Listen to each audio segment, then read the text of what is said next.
大家好，今日同大家簡單介紹一下 blog page 同 EDM。我哋個 blog page 唔單止係寫低公司生意心得咁簡單，入邊有3大重點。第一，公司動態。如果你想知我哋最近搞緊咩活動，有咩新服務、新合作， blog 會第一時間更新。第二，展示服務同產品。想深入了解我哋可以點幫你做顧問、搞策略，甚至落手幫你整 plan，blog 入邊都有啲實例同解說。第三，即時行動入口。如果你睇完啲內容有共鳴，想即刻報名1對1諮詢、預約服務，甚至直接買課程，blog 入邊有齊連結，直接幫你行多步。好啦，現在我哋開始實習。首先我哋去 blog 開個 category 先，方便翻自己分類唔同嘅內容。之後喺右邊按 create blog category， 輸入翻嗰標題，再按 submit， 去到 edit 位置，我哋可以自己輸入翻個 URL， 需要嘅話可以再加入 description。改好晒之後，記得 save 一下。跟住我哋可以開始整個 blog 頁面，去翻左邊選擇 articles， 之後係右手邊輸入翻 blog title， 再選擇頭先我哋已經開好咗嘅 categories 公司動態，再撳 submit， 之後就會進入 basic info， 呢度可以改動翻一啲資料，例如可以再改個 title、URL 加入 cover 圖等等。你仲可以 set 幾時先公開俾人睇到個 blog。搞掂咗之後可以撳入去 content， 你就會見到之前第一堂已經介紹過嘅 editor， 用翻右邊嘅 components， 一步一步咁整翻個 blog 內容出嚟。想之後再快手啲，你可以去翻 blog list 嗰度 clone 一個已經出過嘅 blog 去修改，最後記得去右上角撳 publish 先會公開個 blog。另外喺 setting 嗰度，我哋可以選擇唔同嘅 display 方法，有1:1 column、2:1 column 同3:1 column， 配合翻你想要嘅排版要求。到呢度個 blog 嘅介紹就簡單咁講咗啦。跟住我哋再介紹埋 EDM， 全名叫做 Electronic Direct Mail， 中文一般叫電子郵件推廣。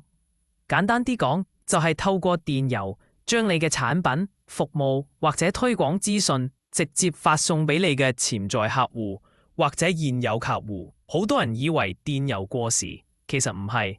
做得好嘅 EDM 可以幫你維繫客戶關係，提升品牌形象，甚至直接帶動銷售。特別係你已經有一個 email list 嘅話，每一封 EDM 都係你品牌與客戶之間嘅一次直接對話。但要記住，唔係亂 send 就得，內容、設計、標題都好重要，否則客戶一打開就 delete， 甚至 unsubscribe 就得不償失。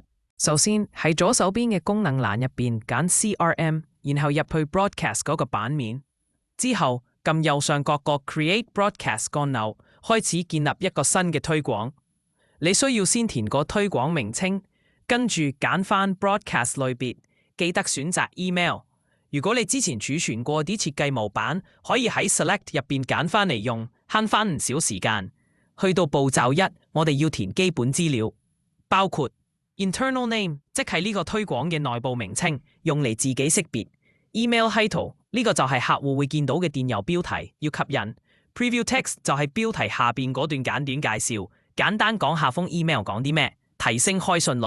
就到 target 受眾設定部分，你可以揀幾種方式去加人入嚟，包括 contact 逐個揀潛在客戶， contact group 即係預先設定好嘅潛在客戶群組， customer group 現有客戶群， include tag 用標籤篩選想發送對象， exclude tag 用標籤排除唔想收到呢個推廣嘅人。咁樣就完成咗第一部分嘅設定啦。嚟到步驟2，內容設計版面，你會見到有一個空白嘅電郵版面。而家我哋就可以開始加唔同嘅版面元素落去。你可以撳加上版面元素，揀唔同嘅內容模組，包括 company logo， 顯示公司嘅 logo 會自動拎你喺設定入面輸入嘅公司資料。Header 標題內容通常係引起讀者注意嗰句話。Paragraph 用嚟放正文，可以解釋你今次推廣嘅重點或者內容。Image 可以加一張單一圖片，例如產品相、海報等等。Separator 分隔線，幫你嘅內容做個區隔，睇落清晰啲。Button 行動按鈕，例如立即註冊、前往購買、引導讀者去下一步。Social media 社交媒體連結，呢啲都會自動拎你喺設定入面輸入嘅資料。設計完成之後，記得撳 Save， 儲存你成個版面。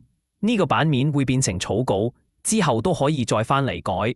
步驟3：測試或發布。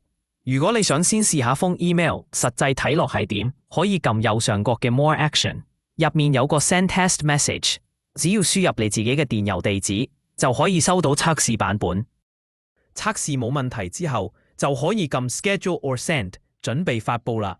你有兩個選擇：立即發送，即刻出 email；排程發送，揀一個你想發出嘅時間，系統會自動幫你發送。就係咁簡單，3個步驟就可以完成一個 EDM 推廣。